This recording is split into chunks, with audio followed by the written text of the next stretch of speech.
Welcome to the Irish Craft Beer Show. I'm Brian Condren, and you join us as we hit the road, or to be more accurate, the rails. My wife Elizabeth and I travelled up to Drogheda to visit the Boyne Valley Fruit Farm, home of Dan Kelly's Cider. Joining us were some food writers and bloggers and the Dublin chapter of the Ladies Craft Beer Society of Ireland, as we were treated to a tour of the facilities by cider maker Olan McNeece. Over to you, Olan. What we have is table. Each of these rooms holds 330 bins of apples. What we do is we refrigerate and we also control the atmosphere. So the atmosphere that you're breathing here right now is about 21% oxygen, a tiny amount of carbon dioxide. The balance is nitrogen, carbon monoxide, various gases. But the two important ones for human beings are really oxygen and carbon dioxide. So we're breathing 21% oxygen. And in those rooms, when they're sealed, depending on the year, they'll either be 1% or in this year's case, 2% oxygen. And there'll be elevated levels of CO2, up to 6% CO2. And that balance is to try and effectively put the apples into a coma to stop their respiration. When you stop their respiration, you stop the ripening, and hopefully prolong their shelf life. So the other side of that glass is fatal. That's pretty much it. You're not going to survive. And what happens is you effectively drown. And the higher levels of CO2 give you a feeling of euphoria. And in apple rooms throughout the world, people die every year, almost every year. Somebody has been damaged or dies, by going in there and not venting the atmosphere properly. So my own kids, for example, will not cross the threshold of any of the stores unless I say yes. So in there, up until a few weeks ago, you would have seen the side of the bin were covered in earwigs. And earwigs for us are beneficial predators. So we'd like to see earwigs. What they do is they control woolly aphids. People think when I start talking about woolly aphids, you're making that up. No, it's a type of aphid. They control it. Basically, it's a beneficial predator for us. Up until, I say, about a month ago, they were still alive in there. Despite the little amount of oxygen was there, they were still alive. They were clinging desperately to the edge of the bin, near the door where the maximum amount of oxygen would be near this door. Now, they're on the floor. You can see them down there. They're now dead. But it takes about, let's face it, 9 months to actually kill them. They will survive quite a long time. Here we have our control equipment. So there's some refrigeration here on the right-hand side. The thing that you can hear kind of banging in and out, that's refrigeration. And then the two items on the red chassis at the back, with the pipes coming out of them, what they are they're what we use to help get the atmosphere. As we seal the rooms, we need to be able to make sure the rooms don't pull out of shape. So there's pressure release valves on it. And then what we need to do is, when we seal them, the fruit will actually use up the oxygen and it'll produce CO2. And we have to then let that balance off. We want it to keep using oxygen, but if it keeps on producing CO2, elevated levels of CO2 will injure the apples. So we have to scrub that off. And on the right-hand side, there's an activated carbon scrubber, which removes the excess carbon dioxide. On the left-hand side, on the red chassis, is a nitrogen generator. Because if the room isn't sufficiently airtight, then we should imagine it like a balloon. What we do is we actually push a little bit of nitrogen in to the rooms, and it has the effect of overpressuring the room, like a slightly inflated balloon. So the oxygen-rich environment won't get in because the pressure's higher in the room than outside. And it pushes the molecular structure, and I sound like a scientist in this, and I'm not, but the molecular structure of nitrogen has the effect of pushing oxygen ahead of it. So if we're too much oxygen in there, we can switch on the nitrogen generator, we can push a little bit of airflow through, it'll push oxygen out through the leak and prevent oxygen-rich air getting in. The big bag up there is what's called a lung, and each of the rooms have lungs on top of them as well, and this one will store oxygen-depleted high CO2 air for use in other stores if it needs it. So it's a big reserve, a reservoir of air that if it needs to take it out of one room and spread it into another room, it can do that. This year the stores have run very, very well. No need for our nitrogen generators this year. Fantastic. Really, really good. The bottle is a tunnel pasteurizer for our bottles. Our bottled cider is pasteurized because when we take the raw ciders that are outside, we'll add a little bit of sweet juice back in, and because that's a fermentable sugar, we have to stop that re-fermenting. Right? If you want a slightly sweeter style of cider, Obviously, the problem is modern bottles are lightweight. We want that sweetness in the cider for part of our blend, so we have to either chemically control it in terms of making sure it doesn't re-ferment. We have to have an aseptic line, which is a huge investment, or we have to pasteurize. I know for beer, people don't like pasteurized beer. I suppose for cider, I think if it's done right, it actually doesn't, it nearly benefits. The main variety grown at this orchard are Bramley apples, commonly known as cooking apples, and the primary ingredient in apple tart. As this apple is mostly a UK and Irish grown variety, it is not common in the southern hemisphere, so the autumn harvest must be stored for up to 12 months to ensure that it is always in stock at the local supermarket. The tour proceeded outside to sample some unsweetened ciders from the conditioning tanks, our first of many tastings of the day. I enjoyed tasting the various types of cider and was impressed by the variation between the styles, but unfortunately, the Irish summer weather being what it is, we were forced to retreat back indoors.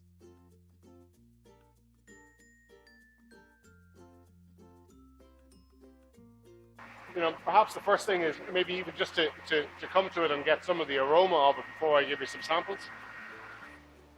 There we are. Roll up. Luckily, Olan had prepared for just such an occasion, and we were treated to some barrel-aged ciders, indoors. These were first fermented as normal and then transferred to whiskey casks to be aged. We all had a sniff from the barrel and then a sample. Very interesting flavour.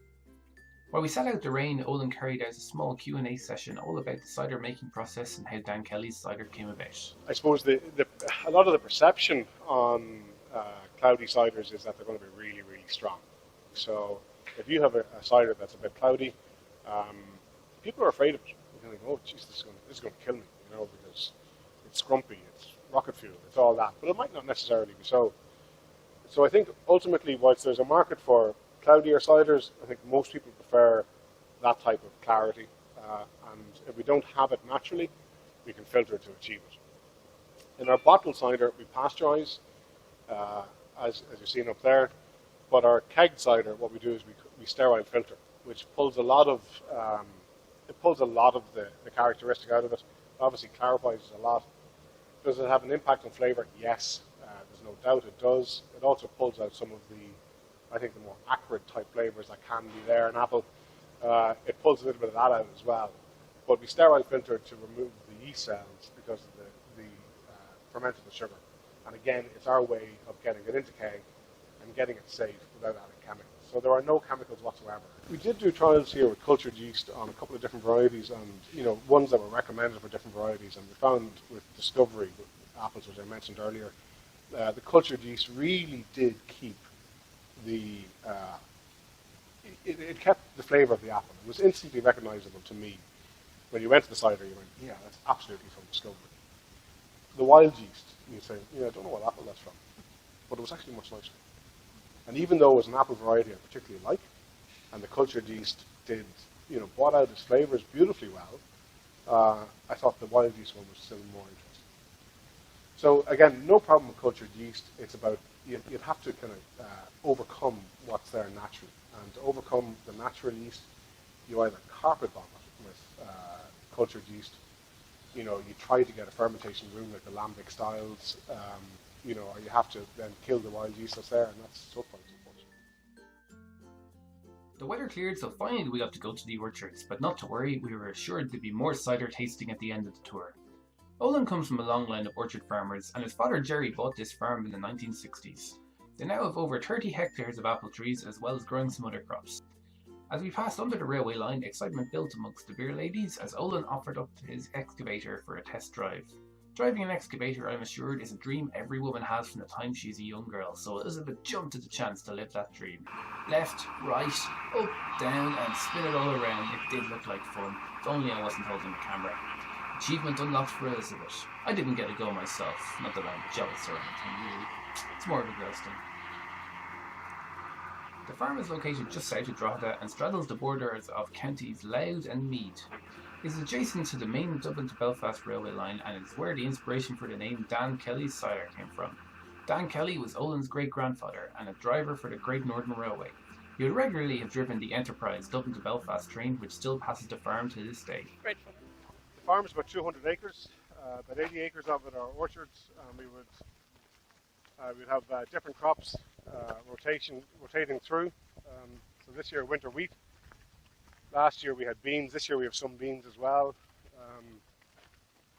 Next year we may have barley. We may have oilseed rape. It just depends on what we think is going to give us some form of a yield.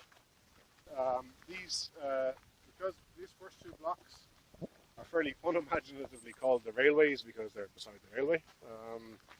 They're an old type rootstock. Apple trees are grafted onto rootstocks, typically non-fruiting cherry. And different rootstocks have different characteristics and require different spacings across the width of the row and down the length of the row. They're all dwarfing rootstocks, so they tend to grow a less vigorous tree, and we specifically try to keep them down very low so that every apple is picked from the ground. You don't need ladders. When you have the blossom and you see the flower, behind every flower there's a potential to have an apple. So if it's pollinated, you could possibly have an apple. This year we didn't have great pollination, very cold conditions. We weren't really affected by frost so much, but we still had very cold conditions. So we'll have a smaller crop than normal. Yeah, whatever. That's what happens, and everybody's going to be in the same boat, really. One year we had a very big crop when everybody else had a very small crop, and that was a profit-making year. And then subsequently, I don't know if any years have made profit, but anyway. So Bramley apple, you see the three of them have set there together in this instance. Sometimes they can set in 4 and 5s, and when that happens, they all push each other off. So it's kind of a natural thinning process because Bramley is short. It's got a short stalk. It doesn't have room to, it's a large fruit with a short stalk, so it doesn't have room to grow. As we come to harvest, it's hand picking into baskets and from basket into bin. And this is an older orchard on 106 plantation. This one's called the blackcurrants because when my father was planting his apple trees originally, he needed other crops to come in to give an income before the apples did. So he grew cabbage, he grew broccoli, he was one of the first growers in the country to grow broccoli, and it didn't work because nobody knew how to cook it. This is back in the 60s. This field was blackcurrants. He also would have had soft fruit as well. So when the other orchards started coming up, he took out the blackcurrants here and planted Bramley. So this one is still called the blackcurrants because of that.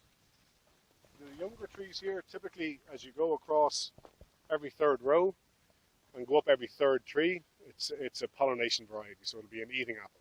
On the older trees here, they tended to be grafted onto the trees. So this is a Bramley tree that also is growing Golden Delicious.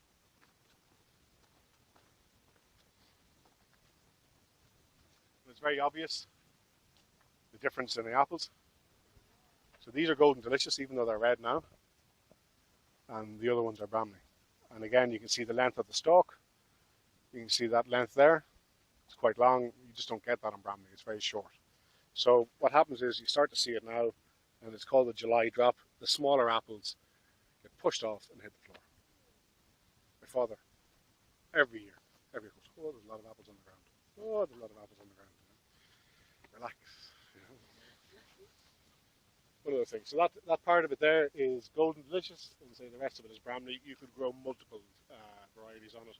The reason that you use a rootstock of non-fruiting cherry is because basically every Bramley apple comes from the original tree. The one thing you're sure of if you plant an apple, the one thing that you can be, I think, absolutely sure of is you won't get that same variety. So if you take the pips out of Golden Delicious and plant it, the only thing you're guaranteed is it will not be Golden Delicious. So you have to use grafts and you have to bring trees on that way. So, for example, if you wanted to graft a branch, you just kind of take a slice out of the timber, get another piece of timber to match it, literally put it on and put a wrapping around it, and it will grow. The vascular system will adhere, and it'll grow through, and you'll have whatever varieties you want. So there are some honeybee hives that you can see there. So the one thing you don't want to do is walk between basically the landing pad and the row. So you can see the landing pad here on this side, even though there's a few bees to the left. Typically they're all wanting to come in and out the front of it there. If you walk in that space, they think you're there to attack it. They react, you get stung. That's pretty much how it goes. They're out foraging. They could be foraging out of the beans there as well. So on the left-hand side, that's beans, type of broad bean, and they're in blossom at the moment. They're finished their work in here. There's no more flower here. So in the tree, you can see that white plastic thing. It's basically a cover for pheromone traps. And what we use there is we use the pheromone of a particular insect that we don't want, and we use it. It's got a matrix on it, so you know how many you catch. You put it out, and then you observe and see how many of the insect you have. And different insects have a different kind of critical numbers. So, for example, some of them if you catch 10 in a night, you have a problem. Therefore, you have to treat it. We are a commercial orchard. We do have to use pesticides. Pesticides is the all-encompassing term for insecticide, herbicide, and fungicides. For example, organic orchards use fungicides. They use copper every few days. Copper is a heavy metal, but nevertheless, that's it. Copper is coming off the list for use in organic orchards. Ireland's climate does not support organic growing. Rod down in Highbank will tell you he gets about a ton to the acre. A ton to the acre. If we got that here, just shut the doors, walk away. It just does not sustain our model of business. And fantastic for Rod, but Rod would tell you himself, it's not the orchard that he relies on for his money. And Rod does a fantastic job. He's just a different model. Last year we were heavy on the use of kind of beneficial predators and that. Last year we didn't use a single insecticide. I'm talking to other growers. I don't think any other grower has got themselves to that level, and maybe there was a bit of blind luck in it last year. But even this year we're not using insecticides, and we don't see any need to, because you're trying to promote the beneficial predators to do your jobs. It may happen next year that we have to use an insecticide for some reason. We tend to get less disease pressure here because we don't, if you imagine the lads in the north, one farm's here, the next farm is the other side of the ditch. One guy's doing a good job, the other guy's not doing a good job. Well, the problem migrates into his orchard anyway. So we're lucky in that regard. But we are a commercial orchard. We had a lady here a couple of years ago who was very upset that we use herbicide, and took me to task about it. And I said, well, look, obviously you're entitled to your opinion and so on. I explained what we did to not use herbicide, and I said, look, if you have an option that I can use, please tell me. But for us, if we didn't use herbicide, the weeds would grow up through the trees, huge competition, the people wouldn't be able to pick the apples.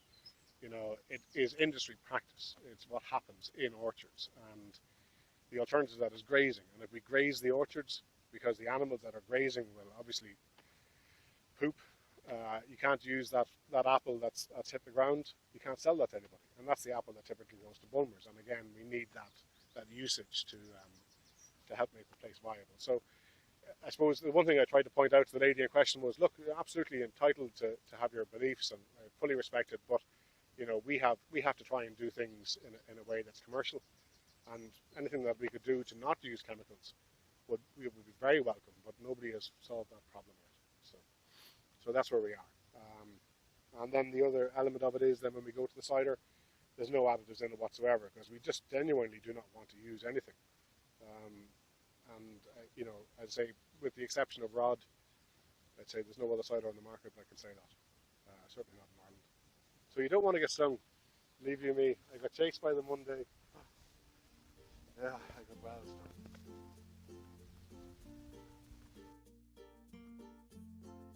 A very interesting day, I must say. I learned a lot about growing apples and making cider.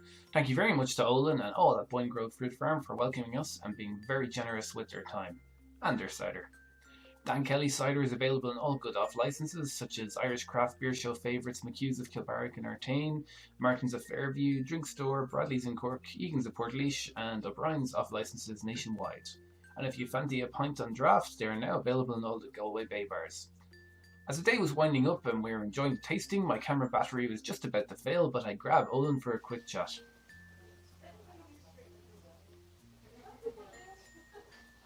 I think I'm going to have to form them in stages.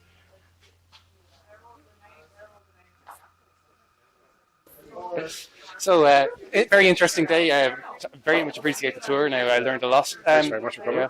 Yeah. I'm just wondering, most people who watch the show are more interested in making stuff at home. Yeah. So would you have any tips and tricks to give to people who want to try making cider at home? Well, absolutely. I think fundamentally, you should try to get out there and try to get good quality fruit. If you have an orchard locally to you, nearby, get some nice quality fruits. Different varieties have different attributes. Yeah. Some are more acidic, some are sweeter. Obviously, sugar equals alcohol, etc. But you can get some interesting varieties. If you're lucky enough to have somebody locally to you that has cider varieties, use a blend of that as well, because often dessert varieties might have plenty of sugar, but lots of acidity as well. And if they ferment out fully dry, they're sometimes not that palatable. So a little bit of mouthfeel with cider varieties would be useful. You do need some acidity for stability. So I think if you're lucky enough to have orchards, go seek orchards, and then get your good raw material, and from there on, then you have lots of ways to try to do it. A lot of people use champagne yeast, white wine yeast. Yeah. There are specific yeasts to cider, of course. Here we use a wild yeast, and that's I think on a home brew scale, again, that's perfectly good. So we don't use sulfites. You can just press into your barrel, into your primary fermenter, and see what happens. And don't be afraid if you get that rotten egg, sulfite thing going on. It will pass through it, given time. Yeah. So yeah, look, good apples to begin with is certainly key. And then choose what yeast or wild yeast, and on you go. Yeah, brilliant. Thanks very much. Appreciate You're very it. welcome. Cheers. Thank you.